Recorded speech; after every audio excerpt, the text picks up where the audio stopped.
সবার প্রতি আন্তরিক কৃতজ্ঞতা। তাসকিন ইস্যু নিয়ে সরগরম ছিল বাংলাদেশের ক্রিকেট, সেখান থেকে একটু বের হতে চাই, বাট তাসকিন ইস্যুতেও কিছু সুপার এক্সক্লুসিভ কন্টেন্ট আপনাদের সাথে আমি শেয়ার করব। তার আগে right now I am focusing on Asia cup mission. Bangladesh দল নিয়ে এশিয়া কাপে যে 15 সদস্যের দলটা হতে যাচ্ছে সেটা নিয়ে team management, cricket operation, selection panel, captain সবাই মোটামুটি একটা চক আউট করে ফেলেছে এবং সেই চক আউটে 14 জন ক্রিকেটার ফাইনাল। 15 সদস্যের যদি স্কোয়াড হয়, আপকামিং এশিয়া কাপে 14 জন ক্রিকেটার ফাইনাল। একটা স্পট নিয়ে মোটামুটি একটা বড় ধরনের প্রতিদ্বন্দ্বিতা হচ্ছে 3 ক্রিকেটারের।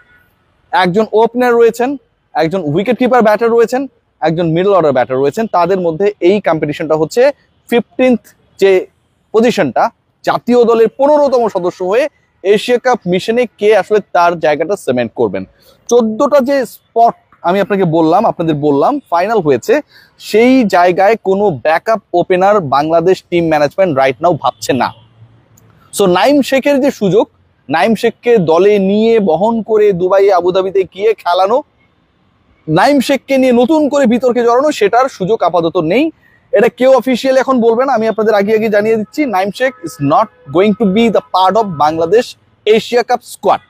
সো ব্যাকআপ ওপেনার নেই মানে মেইন ওপেনার যারা তারাই মূল ভূমিকা পালন করবেন এবং সেই জায়গাটায় তানজিদ হাসান তামিম এবং পারভেজ হোসেন ইমন, এই পার্টনারশিপটা আমরা মিস করেছি। আমরা দেখেছি সবশেষ পাকিস্তানের বিপক্ষে ওপেনিংয়ে এই দুজন ক্রিকেটারকে প্রপারলি সুযোগ দেওয়া হয়নি। 3 ম্যাচে 3টা ডিফারেন্ট প্লেয়ার খেলানো হয়েছে। ইমন তামিম শুরুতে খেলানো হয়েছে, তারপরে ইমনের সাথে খেলানো হয়েছে নাইমকে, তারপরে তামিমের সাথে খেলানো হচ্ছে নাইমকে। So that was not ideal, that was not perfect. সেখান থেকে বের হয়ে ইমন এবং তামিমের পার্টনারশিপ হচ্ছে। Number 3, captain himself Liton Kumar Das. যদি ওপেনিংয়ে কারো কোনো ধরনের ইস্যুস ক্রিয়েট হয়, then Liton will be the backup opener. Okay, Liton Kumar Das will bat on number 3। দুজন ওপেনার যাদের কথা আমি বললাম, তাদের সাথে যদি কোনো ধরনের ইস্যুস ক্রিয়েট হয়, then Liton will open for Bangladesh in the upcoming Asia cup. 3টে স্পট আমি আপনাদেরকে বলে দিয়েছি, এই 3 জনই ওপেনার বা 1 ডাউন ব্যাটার, 1, 2, 3। মিডল অর্ডারে যে লিস্টটা আমার কাছে রয়েছে, যাদের স্পটটা ফাইনাল এখন পর্যন্ত, সেখানটাও রয়েছেন 3 জন। অর্থাৎ 3 জন ক্রিকেটারের কথা আমি বললাম যাদের স্পটটা টপ অর্ডারে ফাইনাল, মিডল অর্ডারে 3 জনের স্পট ফাইনাল। এখানটায় রয়েছেন শামীম হোসেন পাটোয়ারি, তাওহিদ হৃদয় এবং লেট মিডলে Jaker Ali Anik, who actually does is best for finishing the innings. Okay, so ওই জায়গাটায় আমরা খেয়াল করতে পারি জাকের আলী অনিক, শামীম হোসেন পাটোয়ারি, তাওহিদ হৃদয়কে নিয়ে কিছু ইস্যুস রয়েছে। তার স্ট্রাইক রেট নিয়ে কথা রয়েছে, পারফরমেন্সের ধারাবাহিকতা নিয়ে প্রশ্ন রয়েছে, but certainly Hridoy is going to be the part of Asia cup squad. 6টা স্পট ডান হয়ে গেছে। Spinner, specialist spinner Bangladesh Abu Dhabi Dubai Asia কাপে নিয়ে যাবে 3 জনকে। একজন বাহাতি অর্থোডক্স, একজন লেগ স্পিনার, একজন অফ স্পিনার। আমি লাস্ট যে নামটা বললাম যে একজন অফ স্পিনার, সেই অপশনটা আপনারা সবাই জানেন, শাক মেহেদি অফ স্পিনার হিসেবে বাংলাদেশ দলভুক্ত হচ্ছেন। এবং এই সাথে leg spinner Rishad Hossain, the only option right now we have, and the brilliant Nasum Ahmed, left arm orthodox. Mehedi Hasan মিরাজের ব্যাপারটা আমি এখানেই কনক্লুড করে দিতে চাই। মেহেদী হাসান মিরাজকে নিয়ে এশিয়া কাপে team management, captain, selection panel, 15th member যে স্কোয়াডটা ultimately going to be announce, যেটা আরো কিছুটা লেট রয়েছে, বাট প্রবাবল স্কোয়াডের মধ্যে মেহেদী হাসান মিরাজকে লাইক নাইম শেখের মতো বিবেচনা করা হচ্ছে না। Mehedi Hasan Miraz is not considering to be the part of Asia cup squad. এর বাইরে পেস ডিপার্টমেন্ট একটা বড় ধরনের ইস্যুস রয়েছে। সেখানটা একজন পেস বোলিং অলরাউন্ডারকে বাংলাদেশ রাখছে, আর বাকি যারা তারা নিখাত পেসার। পেস বোলিং অলরাউন্ডারের আলোচনাটা যখন আমরা করি, তখন আপনারা বুঝেই যান যে আসলে এই মানুষটাকে, হি ইজ, আমরা সবাই জানি যে মোহাম্মদ সাইফুদ্দিন। তো মোহাম্মদ সাইফুদ্দিনের সাথে 4 জন পেসার থাকছে। তার সাথে অ্যাড হচ্ছেন শরীফুল ইসলাম, তার সাথে অ্যাড হচ্ছেন তাসকিন আহমেদ, তার সাথে অ্যাড হচ্ছেন মুস্তাফিজুর রহমান এবং তানজিম হাসান সাকিব। বাংলাদেশ টোটাল 5 জন pacer including Mohammad Saifuddin carry করবে, যেহেতু বাংলাদেশের মিডল অর্ডারটা খুব বেশি এক্সপেরিয়েন্স না, খুব বেশি ডিপেন্ড করা যায়, কনফিডেন্স দেয় না। সো লেট মিডিলে, লোয়ার মিডিলে, টেলের দিকে যদি শাক মেহেদি বা সাইফুদ্দিনের মতো কেউ একজন থাকে আফটার জাকের আলী অনিক, তাহলে it would be helpful for the team Tigers. এই বিবেচনায় সাইফুদ্দিনের স্পট কনফার্ম, সাথে বাকি 4 জন পেসার।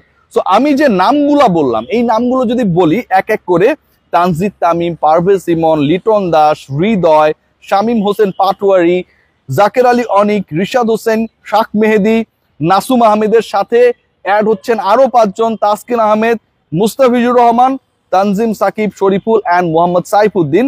টোটাল নাম্বার হয় কত? 14 জন। স্পট থাকে একটা, এবং সেই একটা জায়গার জন্য সৌম্য সরকার, নুরুল হাসান সোহান, মাহিদুল ইসলাম অঙ্কন, এই 3 জনের একটা ব্যাটেল হচ্ছে। সোহানকে নিয়ে অনেক জোরালো চুক্তি রয়েছে, দাবি রয়েছে। Sohan definitely he should be the part of the 15 member squad.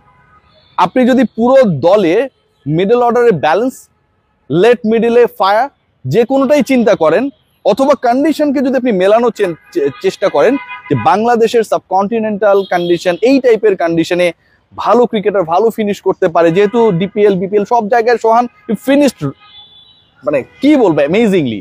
So ওই জায়গাটায় সোহান বিশাল দাবিদার। যেহেতু ব্যাকআপ ওপেনার নেওয়া হচ্ছে না, সৌম্য সরকারের চান্সেসটা এখানটায় কমে যায়, এমনিতেই কমে যায়। ব্যাকআপ ওপেনার নিলে সেটা সৌম্য সরকার, বা সৌম্য সরকারের চান্সেস আপাতত নেই বললেই মনে করা হচ্ছে। একই সাথে মোহাম্মদ সাইফুদ্দিনের যে ইনক্লুশন, সৌম্য সরকার এক্সট্রা যে কাজটা করতে পারেন সেটা হচ্ছে মিডিয়াম পেস বোলিং, সেটারও প্রয়োজন নেই। সো সৌম্য সরকার কাটমার্ক।